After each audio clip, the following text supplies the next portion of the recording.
Hey everybody, welcome once again to the Football Fandemic. It has been a long time, but we're about to start a new season, so here we are.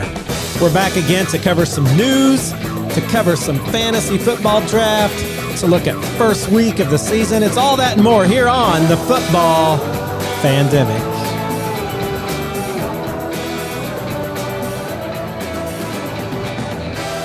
All right, guys, well, here we are. It is nigh on to the 2024-2025 football season. I guess it's just 2024, right? Yeah. Even though the Super Bowl happens in 2025. We don't do that. It's not a school year.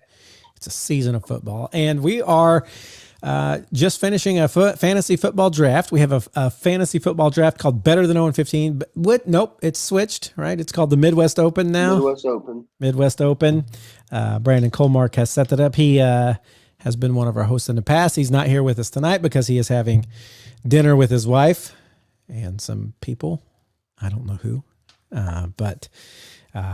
Anyway, we're here and we're going to do basically a draft breakdown, and we're going to do some kind of looking at the first week. But before we do any of that, as we always do, we want to talk about some news, some not so breaking news, as most of this happened over this summer, but we're going to hit some of the not so breaking news that happened this summer as we start this episode. And so we're going to start off with the idea and the big news that LeSean McCoy is going to be inducted into the Eagles Ring of Honor circle. What do you call that? Yeah. There you go. If you're an Eagles fan, big LeSean McCoy day happening sometime. I don't really have much to say about LeSean McCoy. I don't either. Very good. No. Very good, LeSean. Yeah. We're glad you're there. Commanders have traded. Now, this was some news that just happened not long ago. They decided, you know what, Jahan Dotson, that guy that we thought was so promising from last year's draft, out. Yeah. What do you think about that, Josh? I mean, it's a new coaching staff. I asked Josh, by the way, because he's a Commanders fan. He's our Commanders homer here on the Football Fandemic. I'm sorry to interrupt. What do you think about Jahan Dotson out? Obviously, the whole new, we have a whole new coaching staff from almost everybody from last year. And so obviously him and Cliff Kingsbury, the offensive coordinator, they see something different that the old coaching staff didn't, which is probably good because Ron Rivera didn't do much.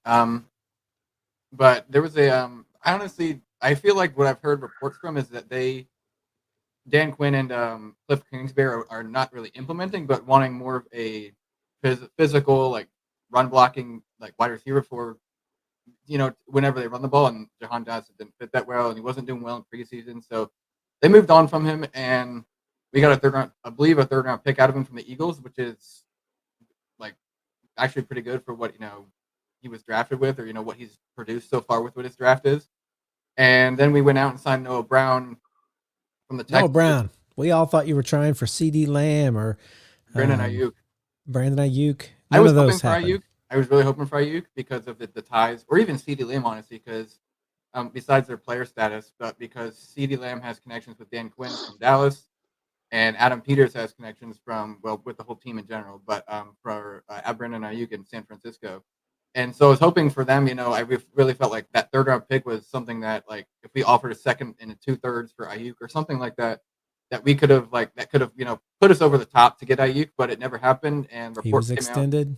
He was CeeDee extended. Lamb was extended. CeeDee Lamb was extended. And you were stuck with Noah who? Noah Brown, who from the Texans, who I think they were their second or third receiver last year. Well, there was Tank Dell. And then might have been second. Nico Collins, yeah. So he couldn't have been first or second. Dalton Schultz probably had more touches than him as well. Maybe it's their wide receiver 3. He was basically your way depth chart guy.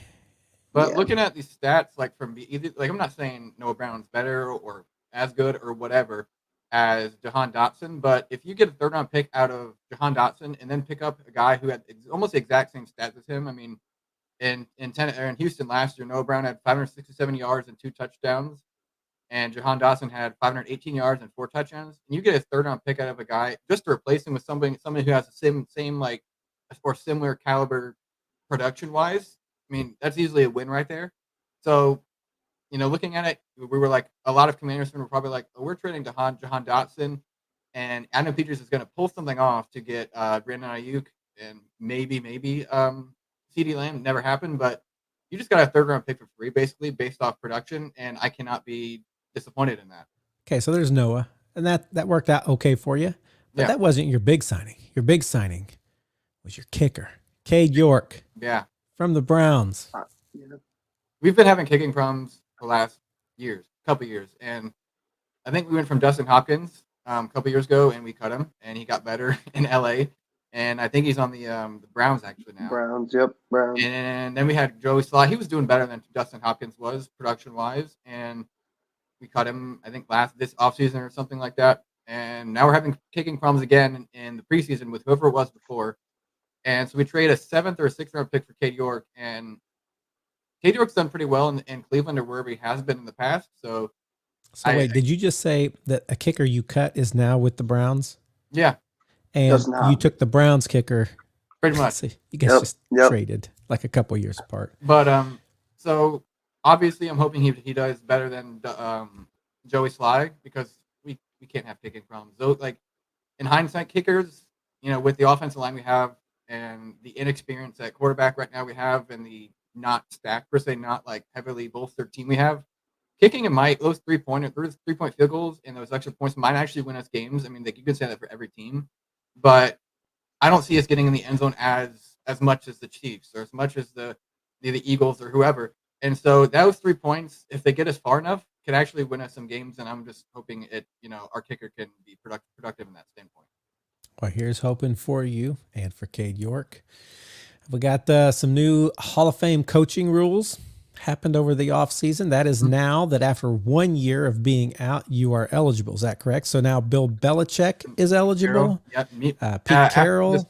After this season, Pete Carroll and Bill Belichick can be. I don't know if it's like, so let's say they don't get inducted after, like, because they're going to be eligible next year. I don't know if it's, let's say they don't get inducted, which at least Bill Belichick's the first ballot. I don't know about Pete Carroll. It kind of depends on, the voting at that point. But let's say they don't get voted in, and then Bill Belichick and Pete Carroll go back into coaching in 2027. Are they reset, or is it just like they're already out for a year, they're already, eligible? And then the second thing is, I don't know if, let's say, they get voted in the Hall of Fame, and then 5 years down the line they want to coach again, and they're the head coach of the Texans or something like that. Are they already in the Hall of Fame, or do they have to get voted back in or something like that? Didn't you have just such a situation with Gibbs? Maybe. I don't know if he was in the Hall of Fame in early 2000s, but I feel like he was already inducted, and then he came out for you guys. But I could be wrong on that. I don't know. I mean, I believe you might be right, but so it's always been, something like that. But really, what I'm looking at is like, if he's, they don't get voted in, they go back to coaching. Does that reset? I mean, it should be reset, but maybe it doesn't. Yeah. Well, we'll see what happens with those. Chiefs. Here we got just a whole bunch of like people signed. Chiefs and center Creed Humphrey agreed to a big old $72 million extension. Falcons signed cornerback AJ Terrell to an $81 million extension. Broncos named Bo Nix starting quarterback. Now that's a big deal because Zach Wilson was also there, right? Yeah. And Stidham was also there, and Zach Wilson's like third, right? I think he's third on the depth chart. Most likely, yes. What's funny is Stidham was like saying, I believe in a press conference or something like that. He's like, I believe I can be a starting level quarterback in the league. And then Zach Wilson was. Who was it? Whoever the GM is for the Broncos now, or the owner. It's the Walmart, but I think it was the GM. He's like, we believe probably raising his trade capital at some point, but he was like, I believe that Zach Wilson can be a starter in the league. So at somewhere down the line, all three of these guys believe they could be starters, which, I mean, every quarterback thinks they can be starters. Well, the starter right now is the rookie, Bo Nix. Yep. Gets a chance to see what he can do, and maybe the Broncos will return to some semblance of ability again, because they've been pretty bad the last 2 years. Raiders named Gardner Minshew starting quarterback. I think we knew that a long time ago. That's why he left to go there, but they actually named him and said, yes, he is. He knew he wasn't going to be playing behind Anthony Richardson unless he got hurt. Colt McCoy retired. If anybody cares about Colt McCoy, he's out. I mean, not really. Done. Josh does. He's a Redskins legend. He Steven, for him. Stephon Gilmore, who was with the Colts briefly, is now with the Vikings. So I think he's on his. See, he was in Seattle, right? And then he was with. Was he with Colts next, or was somebody in between there? And then after that, he went to the I think it was. Dallas. He went to Dallas. Yes. Dallas. Yeah. Panthers, Colts, Dallas. Yeah. And then now he's a Viking. So, yeah. Ayuk, we already talked about, extended. They locked him down. Cowboys signed Dalvin Cook. Okay. He's and there. you have them and Zeke Elliott. So they're just like pretty much farming. Did they get rid of Tony Pollard? Yeah, he's on the Titans now. He's on the Titans. I should know that. That's AFC South. Dolphins signed Mike McDaniel to an extension. He's been a coach they like. They said, we'll keep you a little longer.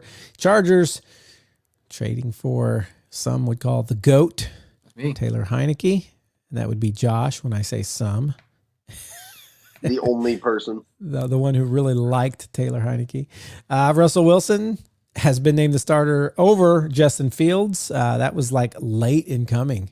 And Fields thought he was going to be it. So he is not. He is the backup. But I can tell you, they got a real problem because the first time Russell Wilson looks not good, everybody's going to be like, Justin Fields, Justin Fields. So that's happening there in Pittsburgh. We'll see what happens with Mike Tomlin. Can he get to 8 wins? Or I guess you have to get to 9 wins now in order to not be a losing head coach. And he has never been. A.J. Dillon, done for the season, out for the Packers. Chiefs cut Kadarius Toney. He was nothing in New York. He was nothing in Kansas City, and he's gone again. Jacoby Brissett named the starter for the Pats. That was kind of you didn't know that was going to happen, but he is the incumbent. We'll see how long it takes before. Oh, what's the guy they have there? Drake May. Drake May. May. Like everybody on social media saying that Drake May, which I do agree with after watching highlights. So Drake May outperformed Jacoby Brissett in preseason, but it's more of a commonality to go with the veteran before the rookie. Yeah. We'll more so now because the pass line is terrible, and putting, like, we've seen it in the past with different quarterbacks, whether it's Justin Fields or Josh Rosen, that putting a rookie quarterback who is inexperienced, is just learning the offense, learning chemistry with whatever receiver or running back he wants to target. Putting that guy behind an offensive line is not going to do anything, but it's just going to ruin his career. So, pretty smart move by Gerard Mayo of the Patriots. So here's what I want to say, and that is Drake May looks so much like a young Jason Bateman. If you like Jason Bateman, the actor, you go look at him when he was a little younger. Drake May all the way. Just saying. What else we got here? That's it. That's it for our not so breaking news. So there you go, guys. That was a little bit of catch up from the summer. You probably already knew most of that stuff, but we just wanted to throw it out there for you anyway, because why not?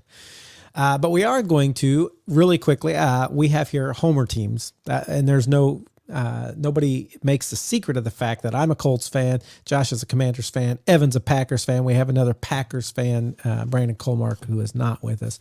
And so we're just going to really quickly, and when I say really quickly, I mean really quickly, talk about our preseason review, because I watched only one game of the Colts because nobody hardly played, and I wouldn't, this year I was super busy. So I did watch the Colts versus the Bengals.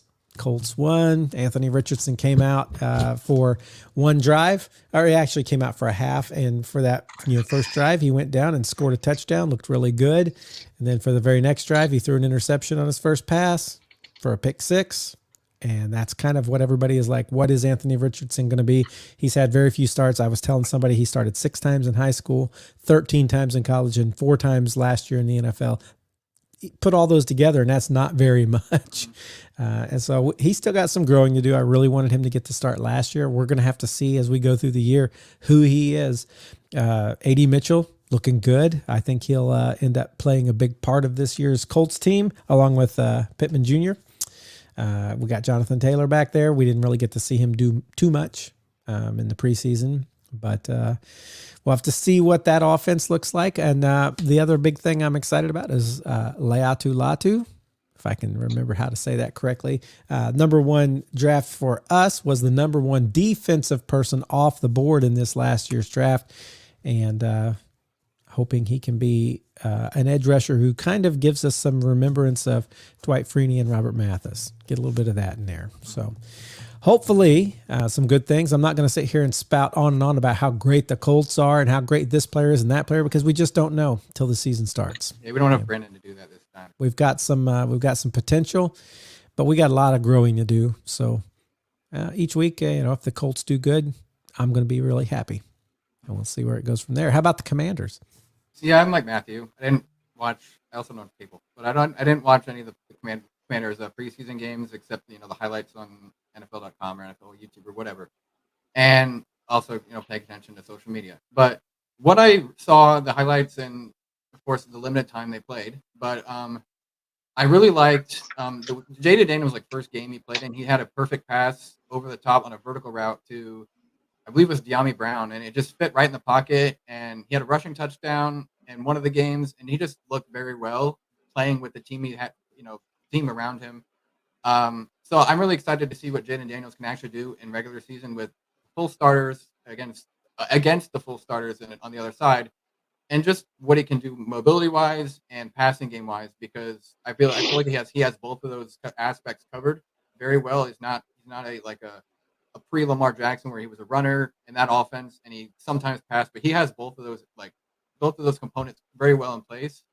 And I'm just really excited for the season to start. My MVP of the preseason actually was not Jaden Daniels. I almost did pick him because it was the easy option to go with. But for me, when looking at a preseason MVP or preseason player to highlight in general, it's a player that is fighting for a roster spot, whether they're late round or undrafted, and you don't think they're going to make the team, but they just ball out, and at some point they're going to make the team. And for me, that was Tyler Owens, a safety on the Commanders, who he didn't do anything special. Like, he didn't have 5 interceptions, didn't have 3 forced fumbles or whatever.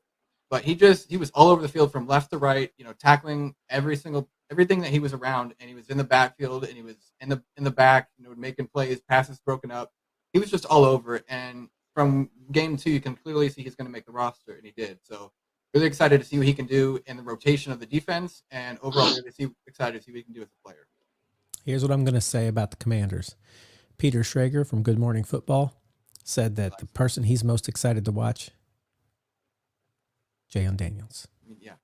Jaden Daniels. He's the same guy that picked the last 5, I believe, Super Bowl winners. I'm not saying he picked them, but he says he thinks Jaden will do better than Caleb Williams.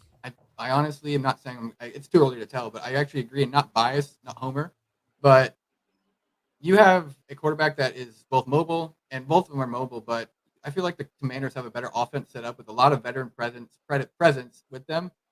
With lacking a wide receiver 2 and 3, or somewhat of a wide receiver 2 and definitely a 3, unless Luke McCaffrey can really step up. I just feel like with Cliff Kingsbury, who worked in a similar offense or quarterback style with Jaden Daniels, with Kyler Murray, and he's already worked with Patrick Mahomes, who's not the same, but both are mobile, and I'm just excited to see what those two can do together. I mean, it's going to work out at some point, and I'm just hoping that we finally find our cute quarterback. I mean, me and Matthew can agree on that we're just looking finally to find our quarterback. What about the Packers, Evan? What's going on with the Packers? Preseason to me, it's really one of my favorite times of the year, just because we're back. Slowly, we're getting back to class, football season. School's getting back in session. Fall's coming. Good start of the year. The Packers this year for preseason, we didn't play a lot of our guys because a lot of them are young. They're trying to keep them healthy. I think Jordan Love only played maybe 1, maybe 2 games. I watched 1 game. He looked great. His first drive against the Browns. Sorry. Huh? Oh, you can keep going. I'll let you know in a second. Well, you might as well just okay. I think he's checking out fantasy football stuff right now. Our fantasy football, those record predictions came in, and you can get your rest of you guys in a minute. But my record prediction is 2-13. I beat you. Did you really? I'm going for a. He had to go and change the name, but I'm going for 0-15. He changed the name from Better Than 0-15 just because of me this year, I think. We'll talk about it in a minute. Anyway, Packers were going. So Jordan Love in his first game, I think we played the Browns. His first drive, he was 2 for 2 with I think almost 70 yards, and he had a 63-yard touchdown. He looked good.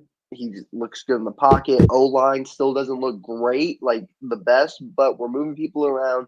We're looking solid. Kind of like how Josh is. We have an MVP. Josh wanted me to send an MVP. I didn't Yeah, you because didn't and reminded I me. didn't have time. But I'll give an offense and the defense um, MVP. Offensive to me was Malik Heath. He stepped up during this. He earned his spot. We had to get rid of a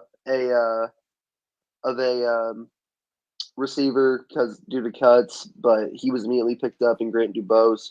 He was a rookie we drafted, I think, last year.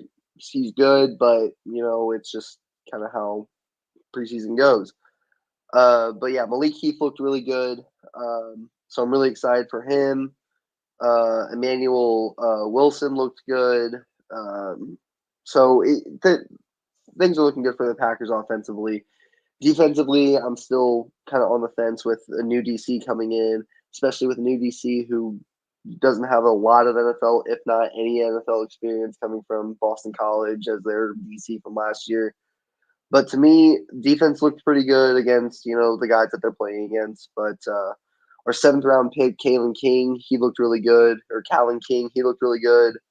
Anthony Johnson, another safety we got this draft, he looked really good. So Javon Bullard, he looked really good as well. So I think things are looking up. I think it's going to be an exciting year. This is the first year in a while where the NFC North as a whole, any team can win the division, and it's I'm really excited for it. So I would have my doubts about the Vikings, but the Vikings, yeah, but I mean, I don't think anybody's going to beat the Lions per se, but I think it's going to be a little bit more competitive than it has in the last few years. yeah. Well, we'll see. That was preseason. We got some games, and we'll just kind of look and see what happens with this regular season. Do we have any expectations? Anybody? As you look at your team, any big expectations for the year? I'm just like I mentioned in our preseason talk. I'm just hoping Jaden Daniels pans out and he does great. I mean, I saw it almost 14 years ago or 12 years ago with RG3, where it was great first season, and then injuries, and then coaching staff, and then ownership kind of dismantled that whole thing that was going on. More so ownership. I mean, Mike Shanahan was completely on board with resting him in that wild card game and playing Kirk Cousins, and then Dan Snyder said to play him, and everything's history from now on. But I'm just like I said, I'm just hoping he pans out. I really expect our ceiling to be at least 9-8, and our floor to be 6-11. And not saying we're a playoff team, but that ceiling can actually make us a playoff team at 9-8. But we're in a rebuilding phase. We will be for the next couple of years. So I'm just like hoping that everything kind of meshes together and our young players start gaining chemistry together, whether offense or defense, and they can be building blocks for the future as free agency and draft comes up for the next couple of years. Okay, who scores the first point for you this season? Probably Brian Robinson. Okay. Solid. I already talked about the Colts. We don't know. We'll just have to see. We have no idea what Anthony Richardson's going to be yet. So I don't have any big expectations for this year. Just get in there. I'd love to compete. And first points of this year, I was going to say it's AR to AD. Anthony Richardson and AD Mitchell. Evan? I think mine. I think my expectations. I think we have a shot to work on what we did last year. No one thought we were a playoff team. We got hot towards the end, and even got a playoff win against Dallas, which is always fun. I think expectation wise, I think we're looking. I think we're gonna hit double digits this year win wise. We still have a very, very tough schedule. I think I saw something yesterday that we have the 4th toughest schedule in the league. And with such a young team, I mean, you never know how things go with that type of schedule. I guess what my biggest thing is we have probably the biggest test of the season, week 1 with Philadelphia. And that's going to be a fun game. We're going to see where Philly is with their season. I mean, picking up Saquon, that's huge. But it's a good test for our defense, and it's really a good test for our offense because the Eagles. I mean, they're usually a decent defensive team, but this year maybe not so much, especially with certain people gone. We'll just have to wait and see. First touchdown of the year. First points could be kicker. First point. Well, see, I don't even know who our kicker is, so I can't. It's either Greg Joseph or someone from Tennessee that we just picked up. Can't remember his name, but I hope it's not that. So I'm either. I'll give two. It's either going to be a rush from Josh Jacobs or I'm saying a touchdown.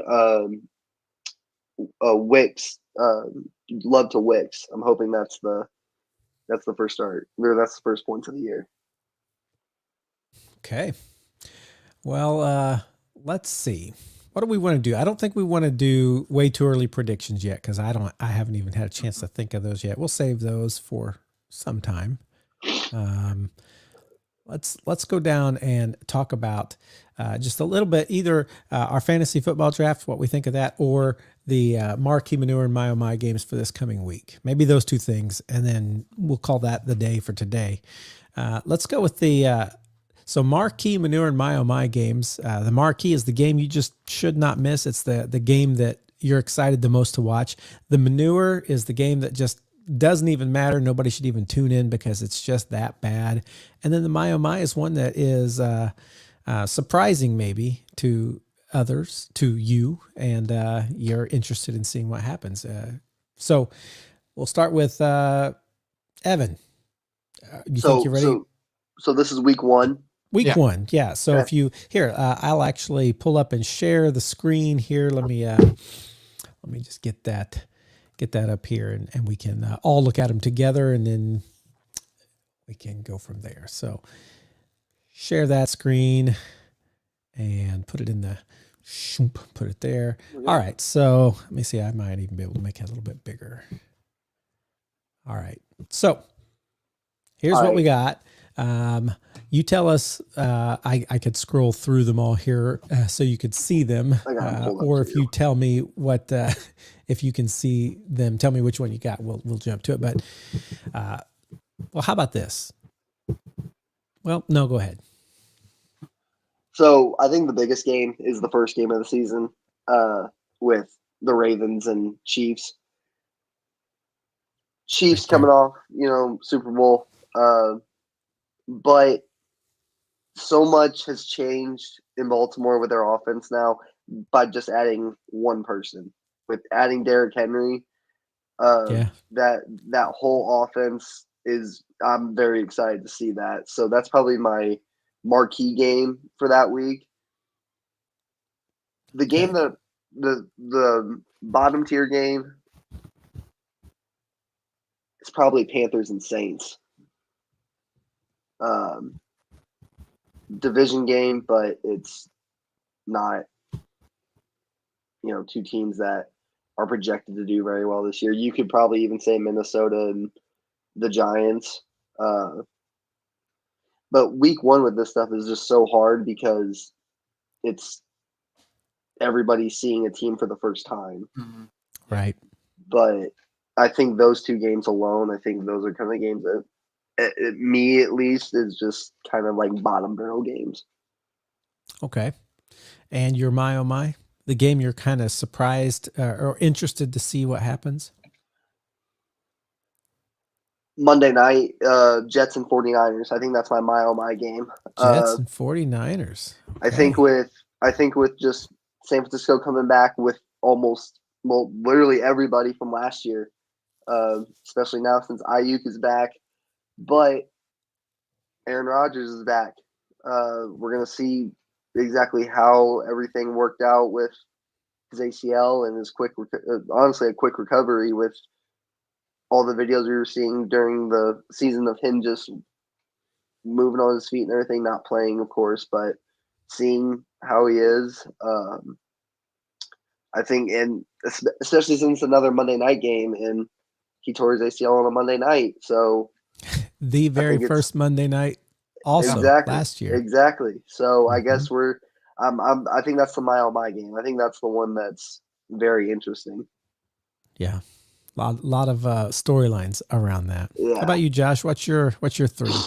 You can actually stay right there on 49ers and Jets because that is my marquee game. And pretty much for the same reason it's Evans my oh my is because Aaron Rodgers is back. The 49ers are still a juggernaut. They're the exact same players as last year.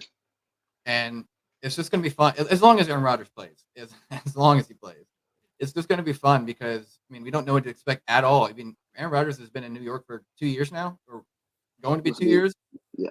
and we don't know anything. So it's just going to be like something you have to watch to know. And the Jets are still have something to prove. I mean they still have Brees Hall and they still have Garrett Wilson. They still have a strong defense, and it's just is Aaron Rodgers going to prove him right or is he going to prove him wrong? And that's enough for me to say that might shock people. Um, my manure is one of Evan's picks. Also, actually, is Vikings at Giants. I mean, Sam Darnold has been looking decent in camp and in preseason. The Giants or the Daniel Jones of the Giants has not been looking great at all, and they just extended him like I think last year. So he's probably not the answer for the long term, but the Giants still think he is. And neither of these guys have besides Justin Jefferson. Neither of these guys have a like an offense that wows me.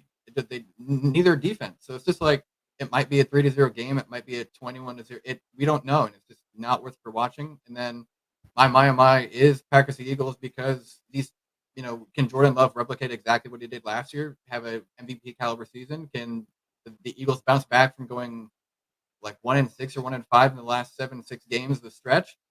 Can Saquon, go back to the Giants, the Saquon of the Giants of like 2018, 2019 when he was electric? Can he stay healthy? It's just something that I have to watch to actually, be wowed.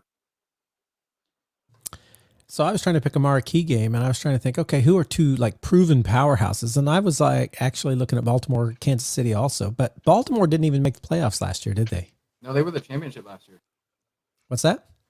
They played this is the championship game for the That's AFC last right. year. Okay, so they did. So this is the two powerhouses. Why was I thinking they didn't last year? It was the 2 years ago they didn't when Lamar got hurt. Yeah, when Lamar got hurt. Yeah. So that would have to be because Green Bay was the surprise kind of get in and go further than expected. Philadelphia didn't make it. No, they Man. lost to the Bucks in the wild card. So Yeah, I'm going to go marquee Baltimore, Kansas City also. Just because it's really hard to see two really good teams as you look down through here and you try and pick, okay, who are the two good teams that I'm looking for as you go through? And that's about it. I mean, Jets could be something. We know the 49ers are good, but Jets last year were not. And we still have to see what Aaron Rodgers looks like with them. So that can't be, Dallas and Cleveland. That's not it. Just none of these are two good matchups. So I'm going to go my marquee Baltimore, Kansas City. You have to watch that. For my manure game, I am right where Josh was, man. I look at Minnesota and New York and I'm like, I could, say the same thing about Carolina and New Orleans as well. I mean, those two games right there, both not great. But when I first thought of it, I thought Minnesota, New York. I'm just like, not excited about either of those teams this year. And the only hype around the Giants this year is Malik Neighbors, really. Yeah. But how often is he going to get the ball with Jones giving them the ball? I mean, it's that offense is going to be atrocious this year. No running back. I mean, their running back one is Devin Singletary, and that's a big difference between him and Saquon. So yeah, and my, I'm also really excited to see what Aaron Rodgers can do. But that's not where I'm going with my. I'm going, yes, you guessed it, Houston Texans at Indianapolis Colts. And that's not because I'm an Indianapolis Colts fan solely, although it is a big part. But like last year, I was watching, CJ Stroud and Anthony Richardson to see who was going to be better. Anthony Richardson got hurt early, but we did beat them. Anthony Richards is 0-1 or 1-0 against the Texans.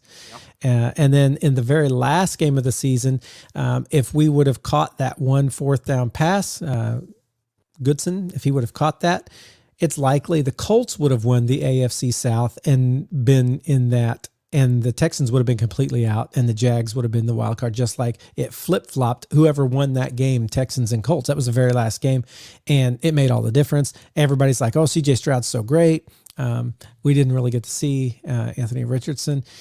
So I know it looked like, the Texans were the darlings last year, but they barely were the darlings when you really look at it. CJ Stroud did great. I'm not taking anything away from him, but I'd like to see how Indianapolis looks with Anthony Richardson playing and with, some of the offensive people we have, the defensive people we have. So I'm excited to see what the AFC South really looks like. And I think it's going to be better this year between Houston, Indy, and Jacksonville. I don't expect the Titans to be great. So there's that. All right, fantasy. We just did our draft. And I'm not going to lie, some people took it more seriously than others in this place. And we're all going to have to, here, let me stop sharing that because we don't need that up there right now. But anyway, yeah, we're now kind of going to break down a little bit about what happened in our draft and who we think has a chance to go all the way. I don't know how we want to break this down. Josh, why don't you seem to always like to structure things. So structure for us. So, I mean, we could probably just go over the email that NFL Fantasy sends us and, what our draft was and whatever. For our draft. Okay. Yeah. So I'll list you my team real quick just because I think my grade is preposterous. Let me see my team. Let me pull it real quick. So my team is CJ Stroud at quarterback, Kyron Williams at running back, Brandon Ayuk at wide receiver, Evan Ingram at tight end, and then we have my 3 flexes. We have a 3-flex system. Amari Cooper, David Montgomery, and Jaden Reed of the Packers, I believe.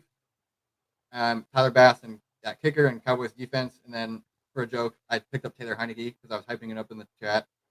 Brian Robinson, Tyler Lockett, Pat Fryermuth, and maybe the steal of the draft, honestly. I got Nick Chubb in the 12th round, and then I put him on my reserve slot, and I'm picking up somebody else in waivers.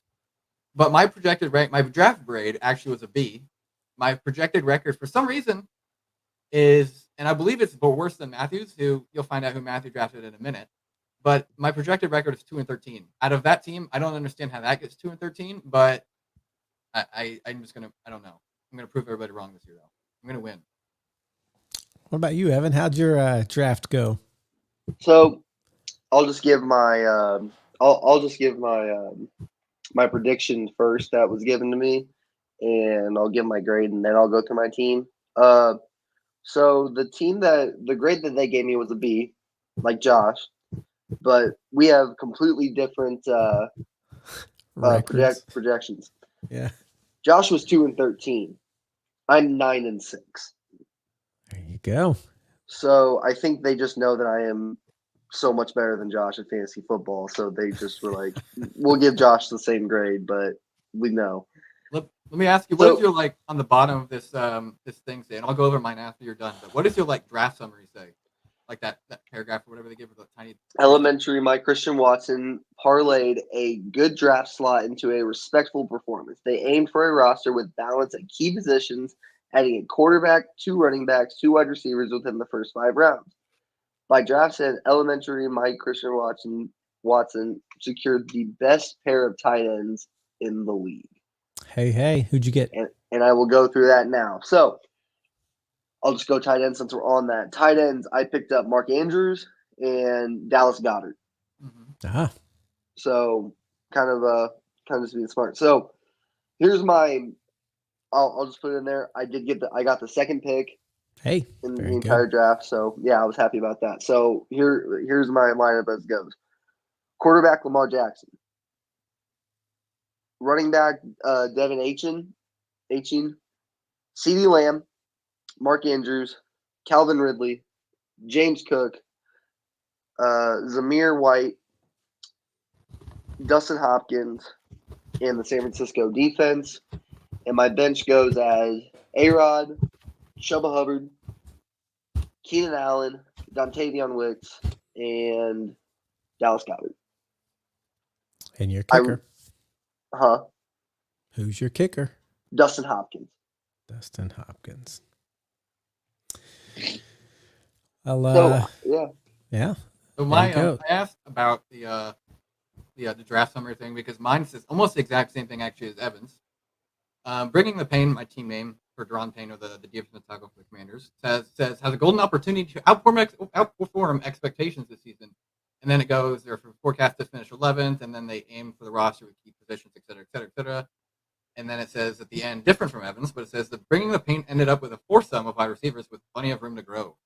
So I'm starting to realize I might have a hypothesis that the draft grade is somewhat real, but the record projection is based off of where you draft in the actual fantasy draft. Because me and Evan got the same grade, a 7 win differential, but our teams are not the same exactly, but we both have pretty good solid players in our lineup. So I'm thinking it's just based off of where you draft. Because I drafted last, I drafted 12th, and he drafted second. So not saying he got 14-2 or whatever, a very high level projected record, but we're on different sides of the draft where you can easily say mine is 2-13 and his is 9-8 or whatever, because we're on different sides. And that's my hypothesis. Could be, though. It could be that they're looking at the draft grades they gave everyone that is your competitor, and they're kind of maybe doing it off that. I just think they know that Josh is good at fantasy. Well, I guess we need to talk about my draft. Best team in the league. My draft was crazy. We've had a league that was named better than 0-15 for the last 5 years. Is that right? 0-14, 0-15, yeah. Yeah. And we changed it to the Midwest Open this year, which I'm kind of sad about because I have a draft projection of 0-15. You really? I thought you said yours was better than mine. No. Okay. So I stand corrected. I have a draft grade of D. I have a projection to finish out of 12 teams at slot 12. I was 11, so we're right there. And we played each other week 1, so. And I think it could have something to do with my draft. I decided to do something that I've wanted to do for a long time because I had no chance to watch anything, to do any draft projections. I could have picked names that I know, and I could have done, auto draft. All those would have been fine. Better. But I mean, where's the fun in that when you could do a draft like this? My quarterback is Anthony Richardson. My running backs, Jonathan Taylor, Tyler Goodson, and Trey Sermon. You may be like, who are some of these people? Well, don't worry. You'll hear about them. My wide receivers, we have Michael Pittman Jr. for the Indianapolis Colts. But we also have A.D. Mitchell. Do I have any more? Alec Pierce, Josh Downs, all good receivers, right? Going to see what happens there. Got a tight end of Kylan Granson and Mo Alley Cox. Let's not sleep on either one of those. And did I leave anyone out here? Let's see. I handcuffed a backup quarterback of Joe Flacco because he came off the bench last year and did pretty good for the Browns, right? And I don't know if you I left out a tight end, Will Mallory. I got 3 of those. Matthew, but because I'm trying to find not the draft summary, but if it shows where everybody was drafted. Where did you draft your kicker at? Oh, I don't know. Oh, it wasn't from round 5. That's why I was asking. It might have been round 5, yeah. And then I think the defense was the very next round. Mm-hmm. Which is, by the way, all of you out there who are real football fans, this is not the way you draft, just so you know. My kicker is Matt Gay, and my defense might surprise some of you, but it is the Indianapolis Colts. Now, if you're not a Colts fan, you might have been just hearing a lot of those names and not recognizing every single player on this draft was an Indianapolis Colts. So not likely that I'm going to do great. And there's a bye week for the Colts where I'm absolutely going to lose. But it seems that they think I'm going to lose every single week. And I think I agree with them. But it's all for fun. $25. All for fun. Yeah. And so we're gonna see what happens each week here. I truly, this is the first year that I have not drafted Travis Kelce in the entire history of this league. So how exciting is that? Yeah, I think it'll be, who knows? We'll let you know who is actually going to do good. It's probably not going to be the 3 of us this year. It'll be Brandon. I don't know, man. I like my team. I really do. He feels good about it. I I'm putting my felt good about it prediction in last right now. year. I felt good about it last year. I got second, so Did you really get second last year? Yeah, he I did. did. He played. Hey, He there he you did the same go. thing I did, where he in my first year, in like 21, I believe, or 2020, I played Brandon in the championship and lost, and I Evan did think the exact same thing. it was close with Brandon too. I Yeah. forgot I forgot how much it was, but it was I think it was single digits. Nice. Well, here's to a good year of fantasy for all of you out there who did draft a good fantasy team, unlike mine. I will say, Good luck to you all. I will say that this year, we've always me and Brent Matthew and then Evan from last year, because last year was his first year, but we've always had speculation that Brandon Colmark, our other co-host, has some way cheated his way to the top, because he's always been in the championship or won every year. And I believe this year, this might be the first year we actually have proof, because of course Brandon is, what is it, like Dirty Dogs, right, or something like that, his team name. Diamond Dogs. Diamond Dog, Yeah, something Diamond like that. Dogs. Yeah. But we have a team name on our league. One of the 12 players is Brandon too. So there might be speculation that we just pulled Brandon Harris back in, and he's not even drafting, and he's just there. And Brandon actually drafted another team, and he's going to sit them all when they play each other. And Brandon Colmark, his Diamond Dogs or Dynasty Dogs or whatever it is actually going to, be a winner if. Yep. Well, we'll have to see. But you know what? I think for us, that's going to do it for today. Am I right? Mm-hmm. I think we're good. Guys, fantasy football, real football. The big and important point to take away from all this is football starting again in just a little over a week. So I hope you're all ready, because we are. We're looking forward to it. And that music was much shorter than I remembered it from last year, so we're going to play it one more time. Hey, don't forget, football. All right, we'll catch you all later. Bye.